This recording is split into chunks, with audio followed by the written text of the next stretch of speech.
Sometimes it takes a minute.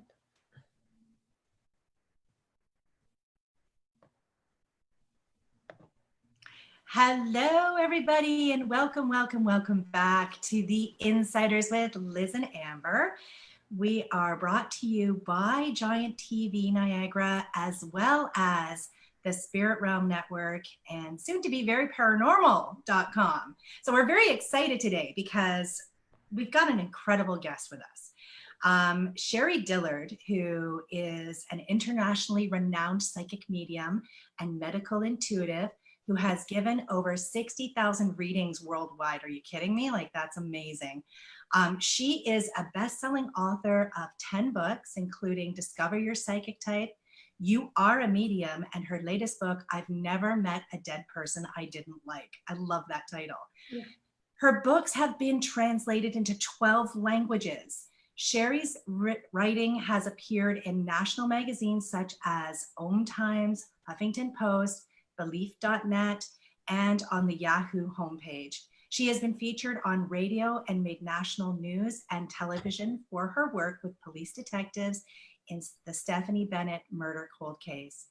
With an MDiv in New Thought and Metaphysics, Sherrie has taught intuitive and medium development classes at Duke University and in Europe, Costa Rica, and Mexico. Her passion for the fusion of intuition, spirituality, and conscious self-growth has made her a popular speaker and teacher at retreats and conferences, both nationally and internationally. Without further ado, welcome, Sherrie. Thank you for joining us. Yes, hi. welcome. Thank you so much for having me. Well, we're very excited. We both are very excited, but I think I have to just say for the record, this is Amber's baby. She is absolutely a huge fan of yours, Sherrie, and we've talked about you on many occasions about just how special you are to her. And so when she told me that she was, able to connect with you and get you not only to join us on the Halos this year, well, to join Amber on the Halos, but also to come on our show, I'm just so excited. Well, I am too. Thank you so much. It's nice to have someone that really wants me to be part of this. It's great. Yeah, absolutely. You know what? It inspired me. So everybody watching and listening today will know and understand that magnetic pull that you have to either reading something or attending an event or attending someone's workshop or working with someone. And so in this case, my story was a little bit cool. And I've shared this on this show before where Yes. the first book that I had ever read was Sherrie's book, You Are a Medium. And it was one of those moments where I confided in my husband that I was getting, all of this information and things were popping into my head. And I was really thinking, I don't know much about it, because he kept asking me, well, what do you mean you see things? Or what do you mean you're hearing things? And I didn't know how to explain it to him years ago. So he went out for Christmas for me that year and he just looked at your book. It literally fell off the shelf, it fell off. Oh, and wow. He said, well, this is the book that I have to buy Amber. So he came home with it. And I don't even remember what else I got that year, because I was so touched by his generosity to go to the store to pick something to help me understand what is happening within me. But your book, it's very easy to read. That one particular, I have all of your books, but this one in particular, it really explained it. So for people using, the written word to help them understand, it was so personal. You had personal touches in there, but then you also had, what do you know about what you're doing and how would you know and how does it resonate? So to me, that was the greatest gift ever. Well, thank you so much. Thank you. You kind of left me a little speechless. Aww. Well, that's good. You should be speechless because you've really supported so many people around the world. And the fact that your books are written in so many languages, Yeah. that is amazing, Sherrie. That your reach is just epic. So thank you for that. But let me ask you, I noticed that that you had mentioned on your site about how you've always had these gifts, that you've known about these gifts since you were a child. So what's your earliest memory, would you say? I talk about this a bit in I've never met a dead person I didn't like. Probably my earliest memory of being a psychic, the thing is though, when you're a child and you have a psychic or medium type, experience, it doesn't necessarily, you don't name it as that. In That's right. fact, it just seems like part of the world that you're in and that you're learning about, and it seems very natural and normal. So when I look back, I would say the one, and I might have had some things before this, but again, maybe it just blended into, that was just my orientation in life, so it seemed normal. But the one that I knew was different was I had a sister who passed over at birth, right, like I was born like a year after that happened. So I never met her physically, but I would see her. And my mother would talk about her a bit too. She brought her up quite a bit, or the whole, I don't know, Italian mother, she just definitely liked to, oh, and this happened, and kind of dramatic about it. But my feeling is I think I saw her before my mother even talked to her. She just seems always there. It felt like, but with me, she seemed like she was more, I didn't necessarily see her with others or, out in a field or something. She seemed to be kind of really close to me, and very, not just close, but I could feel her emotionally. And I think that's why it made the impression on me, was because it felt very warm and loving to have her close to me. And I felt kind of, really lucky to have that. And, I mean, there was a definite physical presence I saw with her, but it was the emotional connection that felt good. And I kind of think that maybe that's one reason that I never had a stress or a fear about connecting with the other side, because for me, it always felt very warm and loving. And I still feel it that way. I still feel it's the most warm and loving, and I love giving readings and talking to the other side for that reason, is because it's such a higher vibration experience to bring in. And, but yeah, that was probably the one that would stand out. And I was pretty young when that happened. That's Yeah, absolutely amazing. Yeah. I think I was about 4 or 5, just around the time I was going into kindergarten. And that's when I really started to notice some of it wasn't ever an imaginary friend to me. You know how sometimes they refer it to as an imaginary friend? Right. It was never that to me. It was similar to walking into a room, maybe say at Christmas when everybody's around the table and you notice everybody's there. It wasn't like they're not supposed to be. It was that they were a part of it.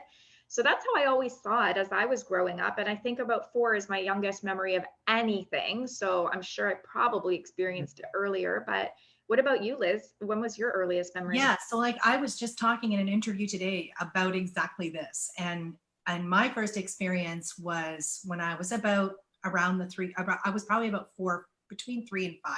Can't really remember the age group there, but there was an old couple walking through the field beside our house, and we lived in the middle of nowhere. And there was like, you could not see the neighbors. That's how far away the neighbors were. And we were on a farm in Guelph. And there was an old couple walking through the field, and there was 3 of us that saw them, but there was a big fog mist that had come down, and they were walking in the direction towards a wooded area, which went on for miles that went nowhere. So we were like, hey, come over here. So they were like way off in the distance. And we looked and we didn't see any cars on the road, which was again, really far from where the house was. So we all started making our way towards this older couple. And all of a sudden the fog came down heavily where they were.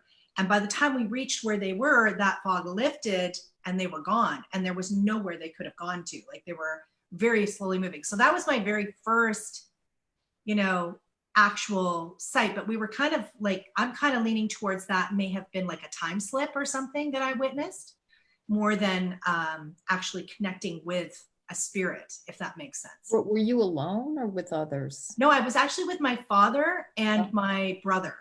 Now, did they see them? They did. We all saw it. Huh? We all saw it. Wow. Yeah, it was very profound. Yeah, But the house that we lived in Guelph was incredibly active. So I was the baby of the family, so I always had to go to bed first. And I can tell you, it freaked me out every night because the activity was just so intense.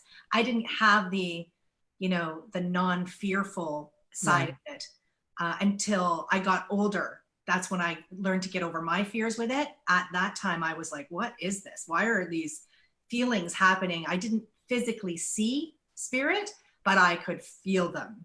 Like I knew they were there. Doors would be opening, that kind of stuff. Oh, wow. Yeah. Yeah.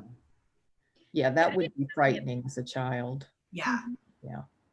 So yeah, that's thank you for sharing that, you guys. That's beautiful because everybody has a different experience and not all of us are going to have it the same way. So it's good for everybody listening to be able to know they're not alone in this case. And yeah, so we're inspired by so many things and so many people. So Sherrie, I'd love to hear what inspired you to write your book. There's not a dead person I haven't met that I didn't like. I love that title. That was a little bit longer than your original title. I was actually talking about this with a client this past week. I think part of the reason, I think what motivated me was that there were, I think that I've been doing this work so long, and you both might have had this experience, maybe not, I don't know, but over the years, I've found that there's these kind of assumptions about how and what being psychic and being a medium is. And I've just noticed there seemed to be, I'm a person who doesn't really like being put on a pedestal. I'm actually quite uncomfortable with that. And I felt that was happening, not with everybody. I'm not acting like, that kind of thing. But I just noticed that people were feeling there was a big difference between me and them, and that somehow, and we're all different. It doesn't mean, I get that. But I was really feeling a need to really be honest about my past, what I had been through, all the challenges I had, and the gifts that came out of that. And the kind of message in the book for me anyway was about being very honest, being very truthful, and just letting it be, kind of letting people read that and getting whatever they wanted to from that. I didn't really have a sense of, I want, this is where this is going. It was more, this is what it is.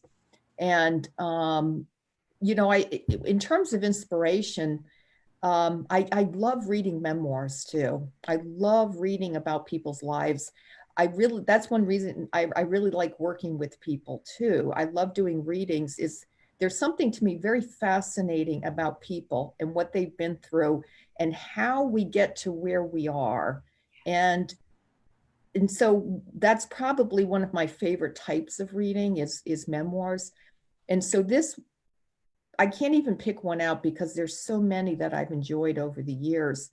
But that inspired that too, was kind of just my own reading with that, and just being inspired by people's stories, and really honestly being inspired by truth too, by being honest and being real about what this work is and who we are, and wanting to put that out there too, I love that you say it like that, because it wasn't until I got really clear on being my authentic self that's when things sort of shifted for me in my abilities. So I think I repressed a lot until I hit my 20s, and that was when everything kind of popped open for me.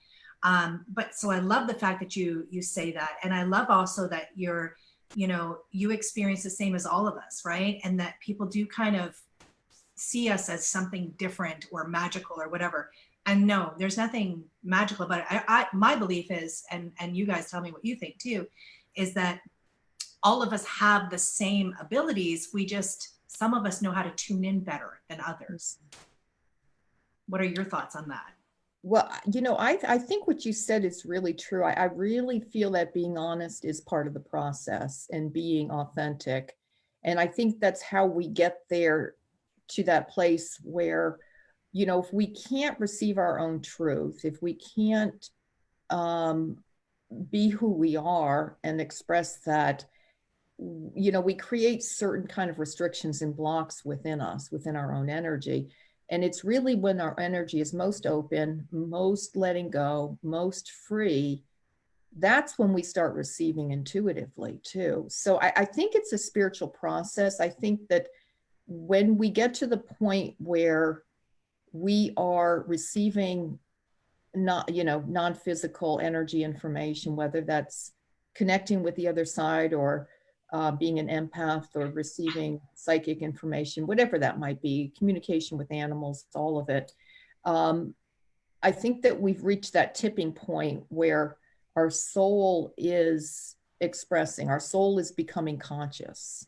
It's becoming a more integrated part of us. So, and I think honesty and being truthful just with ourselves about who we are is a big part of the process. We can't become spiritual, and that was part of the trend that I was trying to kind of counteract a little bit in my own small way, was we can't become spiritual in the way that we do certain things or believe. It's not about we believe certain things. I mean, beliefs come along with it, but it's really a process of evolution and growth.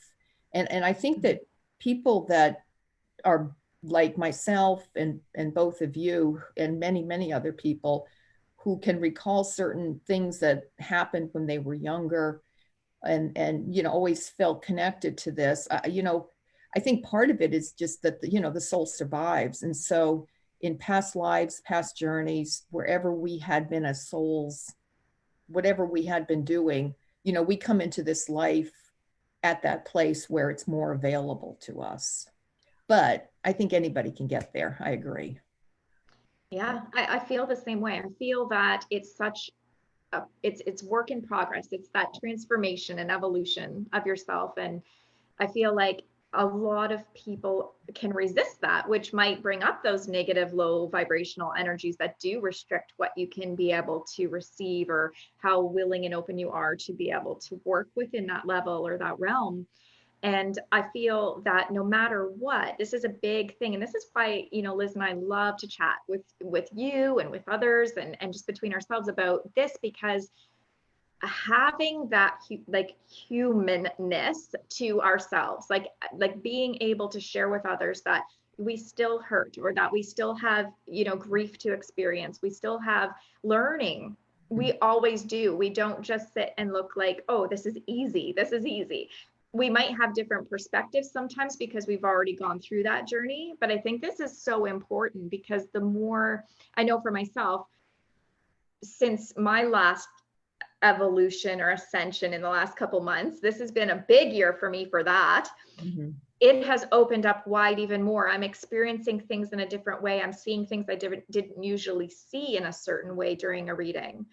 And it's more, I can hear more, which I never used to really do, to the point where I'm always suffering on this side with my ear because it's so in tuned that I almost can't hear when you're speaking to me. Oh, so yeah, it's so interesting. So different things I'm working through, but others will experience that as well. And it's ups and then downs, and then you mellow out a little bit, right? we go up and then we mellow out. But yeah, that's awesome. Yeah. You mentioned about connection, human connection as being, what brings you that joy and you love to be able to connect to others, but what would be where's your comfort zone in readings, like medical, intuitive, psychic, intuitive, criminal investigations you were doing as well, correct? So where do you find that you fall the most comfortably? And then on the other side, where are you being drawn that's outside your comfort zone? I've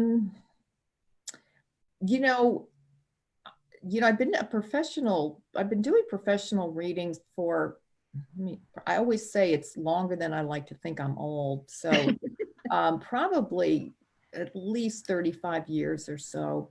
Mhm. And over the years, I've found that I've gone through different phases where it's just more people wanted to talk to the other side. And then I went through a long phase where I kept doing a lot of medical readings. Um, and I felt like part of this was just, I was learning that better and I was getting more comfortable. Where I am right now is that I really am most comfortable when I just really allow whatever needs to come in. Um, and just keep myself focused in that receptive state. There are times when, I mean, I love giving readings too. I've always loved it. I feel very fortunate that I do. And I just find it all fascinating even now. I mean, I love doing medical intuition. I learned so much about it. It's so fascinating what I'm learning as I work with people. Almost every reading, I'm, more and more, I learn about the body and about energy and about, the way that we look at health is really not, what I'm learning is kind of counter to some of what the information is that's coming in. It's very fascinating. And, not that I'm going to shift away from medical intuition, but just as a side note, I really think the more I do this, that medical intuitives are really going to, in many ways, be leading the charge into understanding energy and how it affects the body more. Because I don't think we've ever tapped into that on a cultural level in terms of Western medicine. And it really is a real thing. And especially now as things are becoming even more and more people's health, it's amazing how many people come to me that no one can figure out what's going on with them. And it's not just because it's just because we haven't really trusted that. So we're kind of blind to it. But anyway, so I love doing that. I'm learning there. I loved connecting with the other side. I do a lot of that. I don't do, really don't do missing persons like I had been doing. I'm not working in that way anymore. Very rarely will I do that now. There was a time I enjoyed doing it, and it's a pretty rigorous, it's a rigorous way to work. You have to really work with law enforcement to make any impression. And it's not easy working with law enforcement. I mean, they came to me, and they have come to me, but even then it's a tough way. And that's too bad, really, because I think that it could be very helpful. It really is a shame that there's really a tough intersection with working with psychics that they right away don't. And it's a shame because I enjoyed that, but it became just a little too rigorous on me to work with that part of that, yeah, that. So what's making me uncomfortable now? I think part of what's uncomfortable is actually it goes back to me and making boundaries with people. And I guess, how would I say this? I have a need or desire to really make people, to kind of help people and for people to feel good and to feel, I like, my biggest thing is kind of like that uncomfortableness that comes sometimes when you kind of know intuitively what people want to hear, and you kind of know what they want to hear and also what they can accept. And for me, it's the challenge of really being being very honest with people. And sometimes that can be a little challenging when I know they're going to be challenged by what I have to say. And it not like I'm someone who blurts things out in a thoughtless way. I'm not. But I think the uncomfortableness is just kind of continually refining my communication with people, really, and how I express things. That's fascinating because, it's been the biggest lesson learner for me since taking this on full time.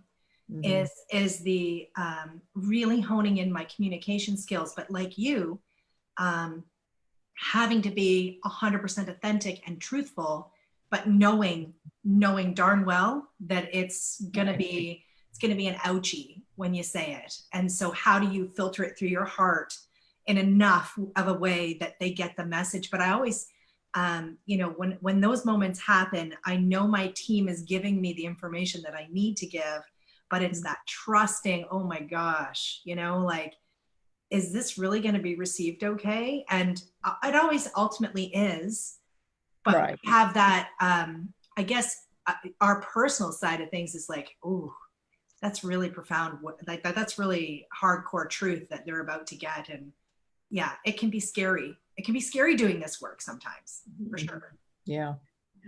When you talk about the fact that, that communication and those boundaries, I'm interested to know, what do you do to ground and clear and balance your energy on a day-to-day basis, especially on days where you might have, multiple readings or you're doing a lot of energy work? Right. I'm actually, that's one of the things that I tell people in classes, and I actually, giving readings for a long time, kind of, if you want to do this long term and do it well, you kind of have to live a very, very clean, non-drama life. I mean, it's not just a skill, it's kind of a way of life. It's an evolution again. So I live a very clean life. And sometimes I don't I'm older now, so I'm okay with it. But I remember when I was younger, I was like, oh, I have to go to bed early. I drink a lot of water all day, basic things. I get up early, I meditate, I eat well. I go out. One of the things I do whenever I'm done readings for the day is I try to go outside and take a short walk, even or a long walk if possible. But that's probably the thing that grounds me the most, is getting outdoors and taking a walk, being quiet, and then family and friends.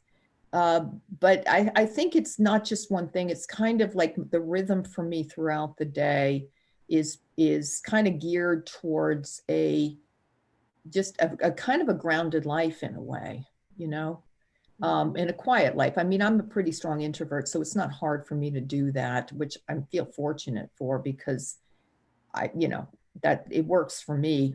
Even if I wasn't doing readings, I'd probably, be doing a lot of these things anyways, but doing readings, I find it kind of a necessity. Yeah. Yeah, I resonate with all of that. I do almost the exact same thing. My meditation, though, is more in the form of going for a drive. I really like to Oh, connect that's it, nice. going for the drive. That's a good thing too. I used to do that. Yeah, that's wonderful, because you kind of get out of your zone a little bit, and while you're driving, you're doing a lot of mindless. How many times has somebody said, I don't even remember how I got here? You're just almost drifting off into that state where you need to be. I have 5 children, so we technically never really have some alone time, even with yourself. So I've had to kind of adjust to how I do it. So going for a walk and, going for a drive and, listening to music, those are the ways that I was able to do it. But, how do you find your ability to kind of, when you're doing a reading and when you're working with people, do you find that you're doing a lot of all of those things that, you get a little bit of medical, you get a little bit of psychic, you get a little bit of, Mm-hmm. clarity, whatever, like, are you very set on what your guides are kind of giving you in sense of, this is exactly where we're going? I am quite impressed that you have 5 children and you're doing seriously. Oh, thank you. I'm just curious, how old, what's the age range? Yeah. Okay, ready? So my daughter Alana is 22, and then I have a son Cameron 23, 22, and then my son Kyle's 20, and then I have a daughter Megan who's 15 and a daughter Madeline who's 12. Wow. Yeah. Wow. You don't look old enough to have a 23-year-old. Wow. Thank you. It's a good Yeah, that's impressive. That is definitely impressive. That's wow. Yeah. tiring. Don't get me wrong. It's exhausting, but Oh, I bet it's very exhausting. Yeah.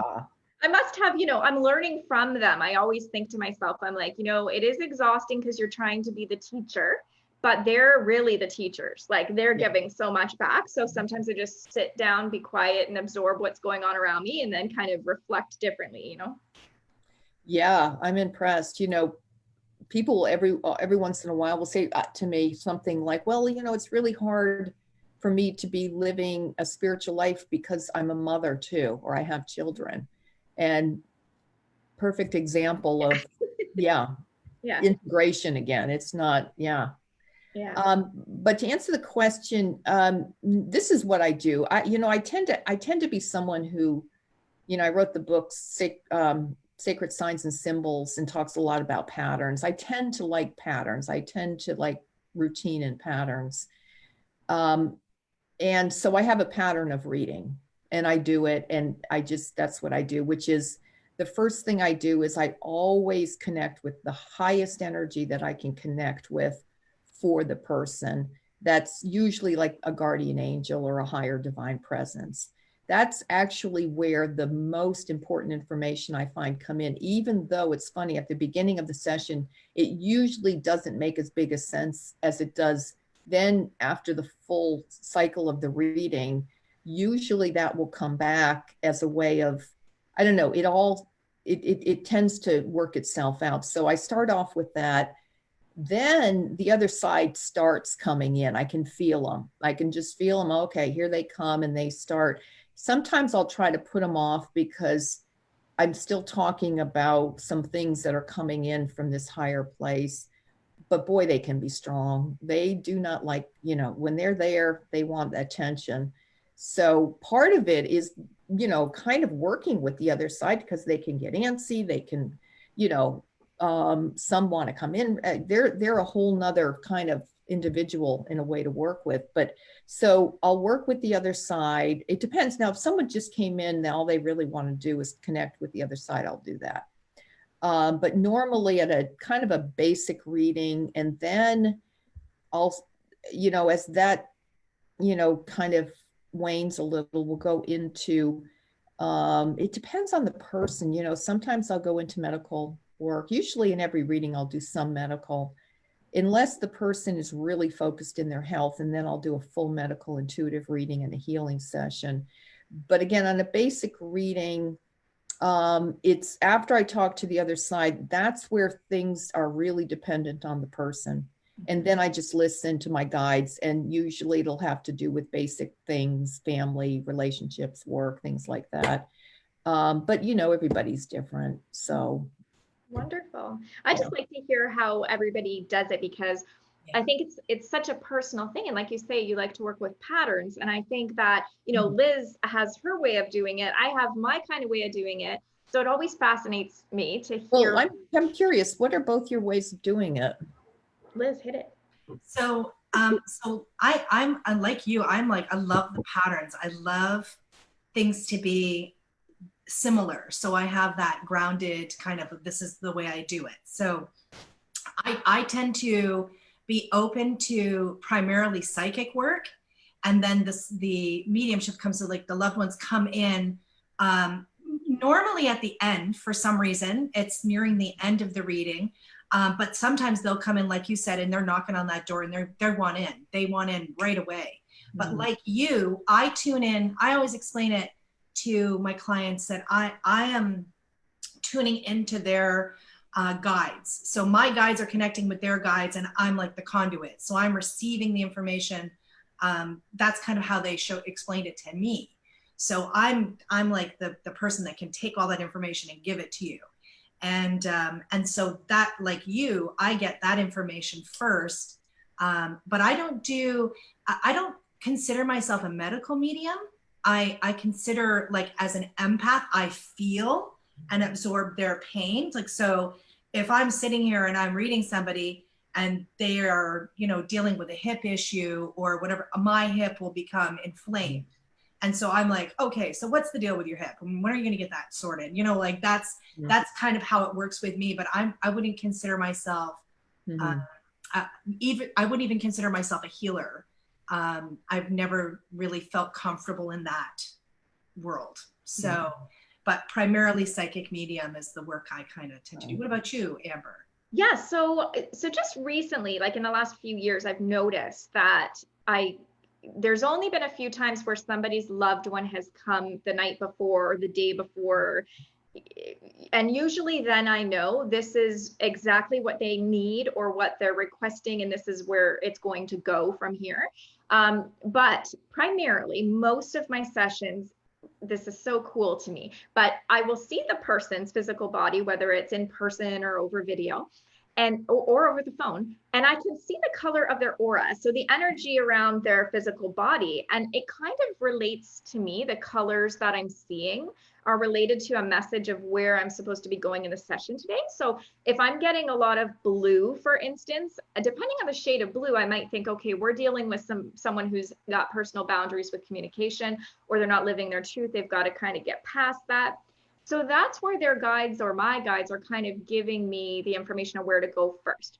Then they highlight like each quadrant of the physical body. So let's say the top right might be, okay, you've got something going on with the female, whether it's mother above you or daughter below you. I'll get that sitting on my right shoulder, and so on. They'll do that in each quadrant. And then I tend to get career and work behind my back. And then where we're going in the future from the knee down. So they kind of break it up based on their physical body to me. That could be because of my education in the medical industry years ago. That's kind of where I was set up to go until this.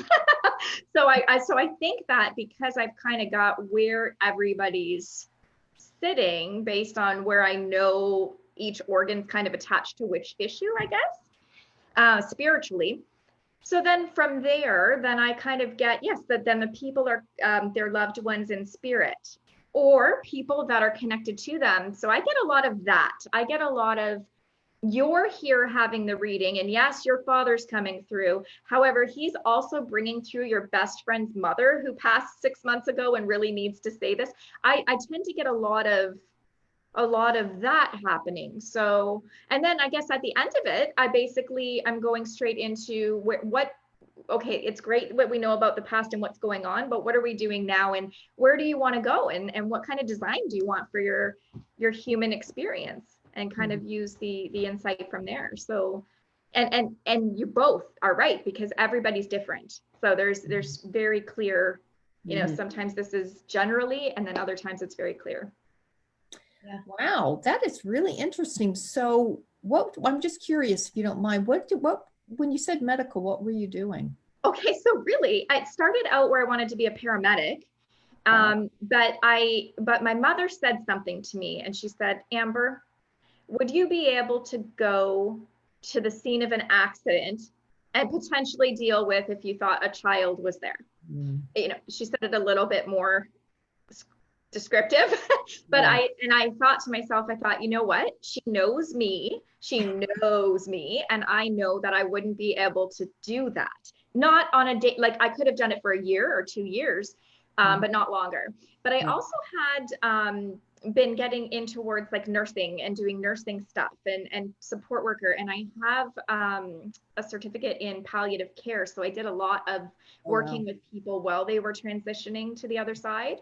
And that is a lot of family dynamic too, in dealing with grieving and bereavement and stuff. So I think that as you learn that, and you get a very, overall view of what each system of the body does, of course, not nearly as descriptive of, if you were a doctor or something, but you do have a really good knowledge base of where things are. And that's always stuck with me. And I think that that's where I needed to go first in order to get here. That's very interesting. Yeah. Huh. Yeah. So I'm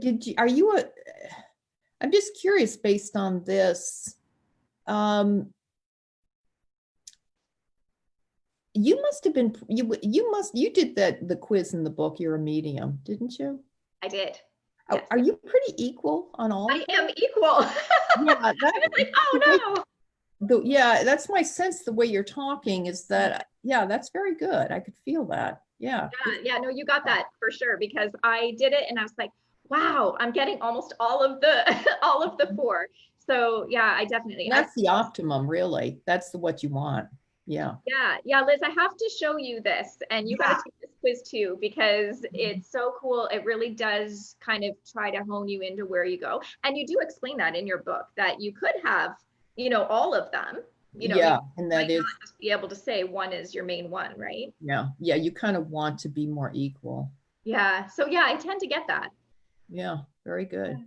Yeah. That's Fascinating. awesome. Mm-hmm. Oh my goodness. Fascinating stuff. I recall as a youth, I joined St. John's Ambulance because I wanted to Wow. help, right? And I Mhm. thought I could do this. And it's so funny that you brought up the story about how your mom said, how are you going to deal with a child? Because I was at a carnival doing my first volunteer work after I had gotten the certificate to do this. And a child came down a slide and broke their little wing. And it was so awful that I just wanted to cry for this child because their little hand was bent the wrong way. Oof. And I was like, I can't do this anymore. I will never do this again. I am not cut out for this medical stuff. I can't do it, not because I don't know how to fix them, but because the emotional side of it, I couldn't imagine dealing with trauma with a child specifically, right? If children, I don't know. Sometimes people are more about children or pets, or it doesn't make them any better than an adult in anything. No, exactly. It's just they have such a purity to them, right? You can see that they're genuine. Oh, I know. Yeah. Oh my goodness. So what are you doing next, Sherrie? What is your next big thing? Do you have anything on the go?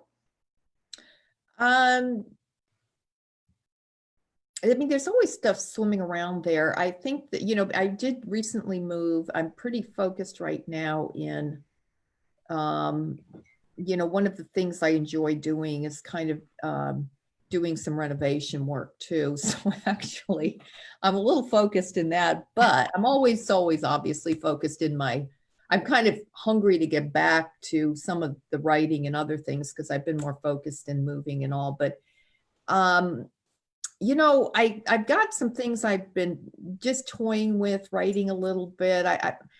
Part of what I really want to be working on writing is, and I'm getting there, it's a slower process because I think it's a little deeper, it's a little different.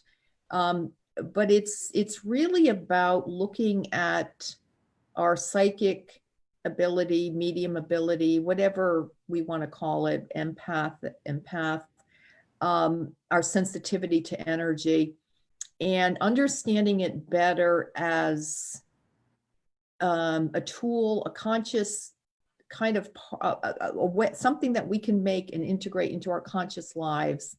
And kind of, you can see it's not completely formed yet, this idea or my words for it, but it's about kind of spiritual growth and using a blueprint more or less for the intuitive process and helping us in other areas of our lives too.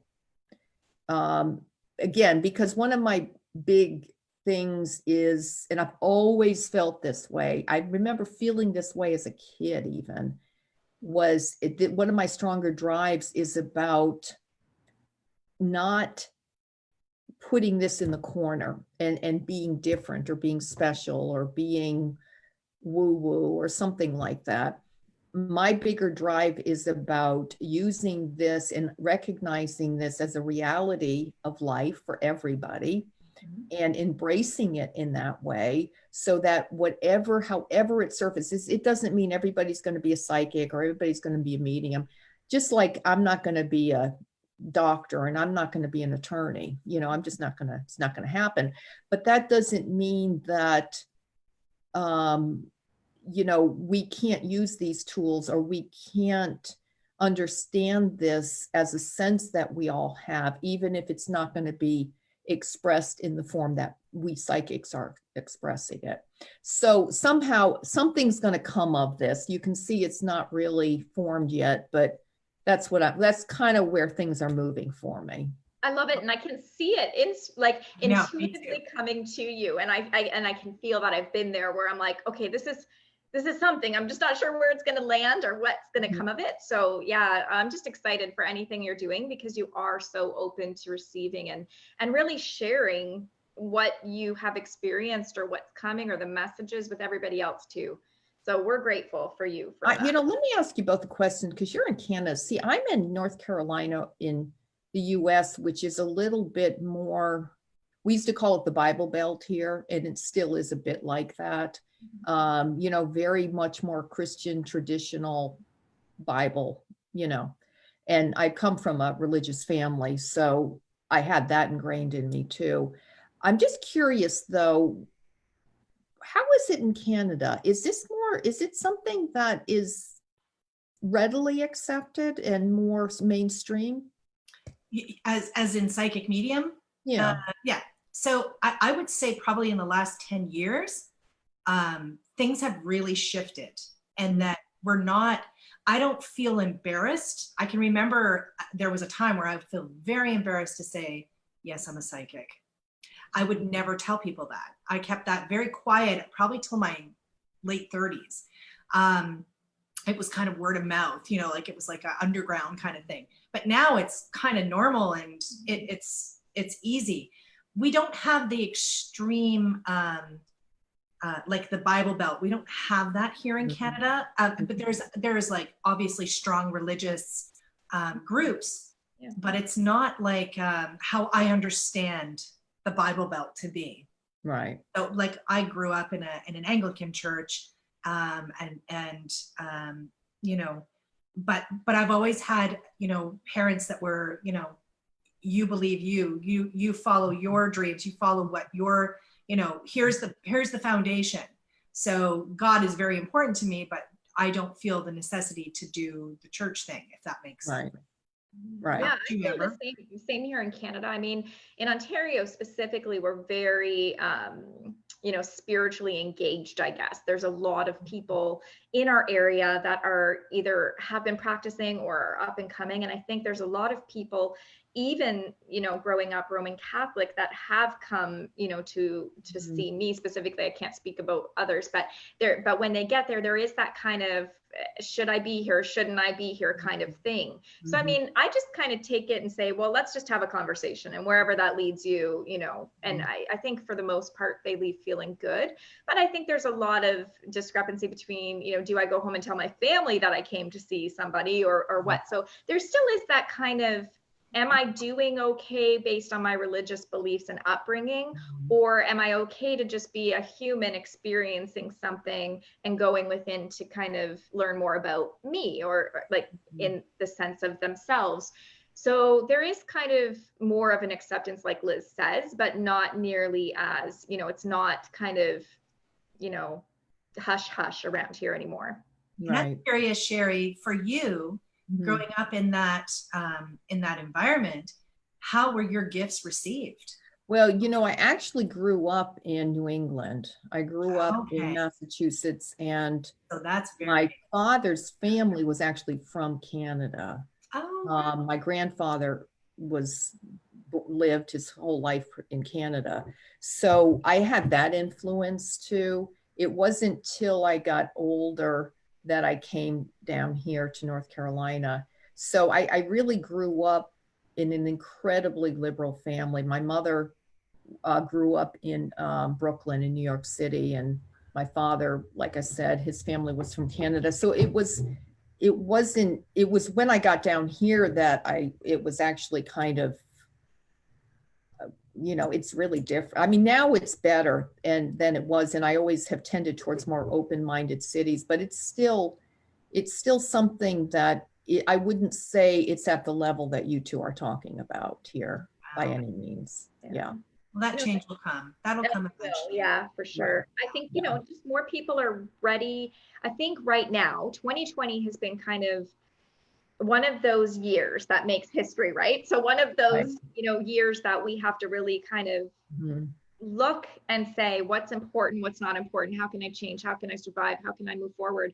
And a lot of that I have found of people going inward and what is working for me, because when we get into this is just my perspective and intuition, but I've gotten where if we're in almost a state of survival right now, that really does go back down to each individual person. And so each individual person I have found in my experience has come to, okay, what is working for me and what will work for me, and not so much about what everybody else is saying. So I find that this year has been such a profound impact in that sense as well.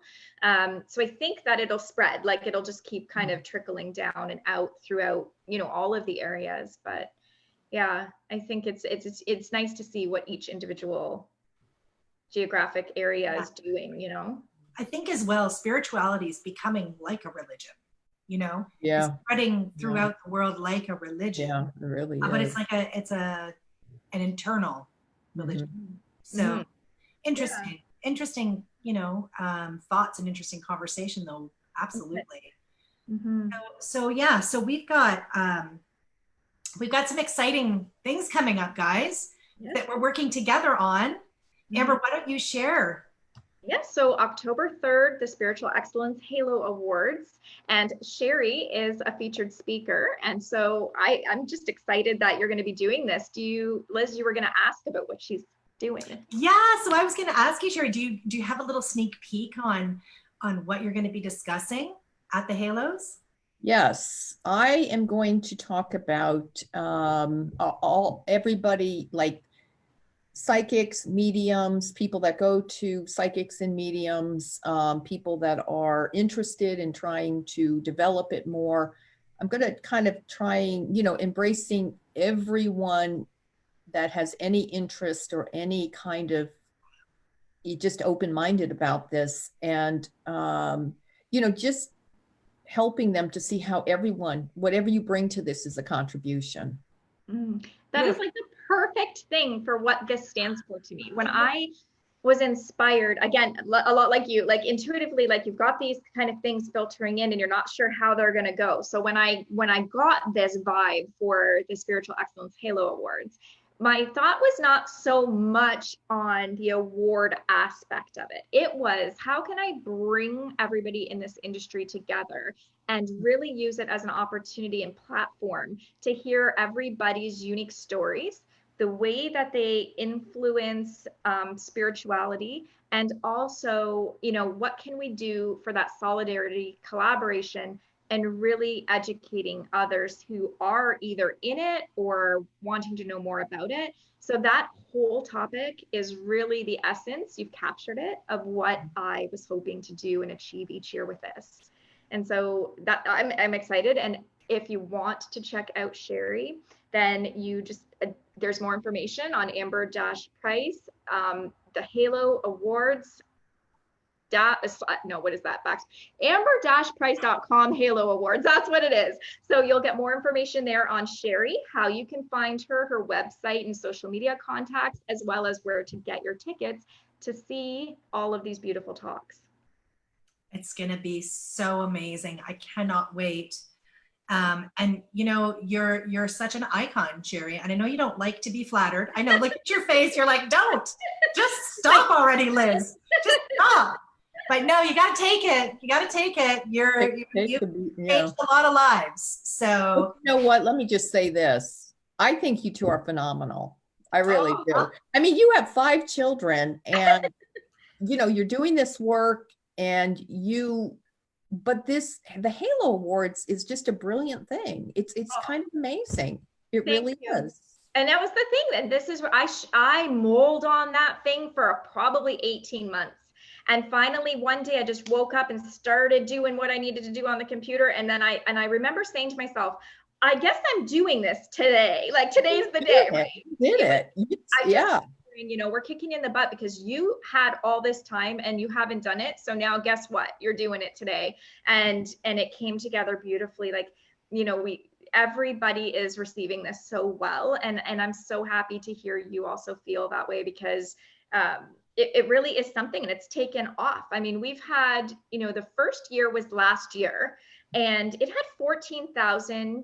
Wow, really? And I thought to myself, I'm like, I read that wrong. Like, there's no way in the first year, because I left it so late. I started in May for a September event. Like, just today you're doing it. But this year, I thought to myself, well, you don't know what the energy is going to be. And I kind of talked to everyone about it, certain people, and they said, we need to keep forging forward. We need to have this good positive energy. We need to have something to do to collaborate. And I thought, you know what, you're right. We're doing it this year too. And we had upwards of 20,000 and over connections on this. People, asking to be a speaker or wanting to be a sponsor or wanting to, cast a nomination for somebody that really touched their life spiritually. So I was blown away. So, very, very grateful to everybody who takes part in it. And this is it. This is what I wanted, to be able to connect with everybody and really share. Well, thank you for doing it. I think it's incredible contribution for the whole understanding and evolution of this process for everybody. Thank you. Recognition's fantastic too. Yes. You deserve it. And you know what also is a cute little thing? I was at the hospital in, I can't remember if it was Toronto or Hamilton, Ontario. And I remember thinking to myself, how do I feel about the recognition? How do I feel about that aspect of it? Because now I'm asking my ego, my human self. Mm-hmm. And I looked and it turned my head, and right there was a poster that said, recognize your favorite nurse for the award, nurse of the year. And I thought to myself, okay, there you have it. Because again, having my background in working in a healthcare agency for 14 years, I thought, if this can be my validation that nurses and doctors and physiotherapists can get recognition and do their hard work every day, why not? Why not?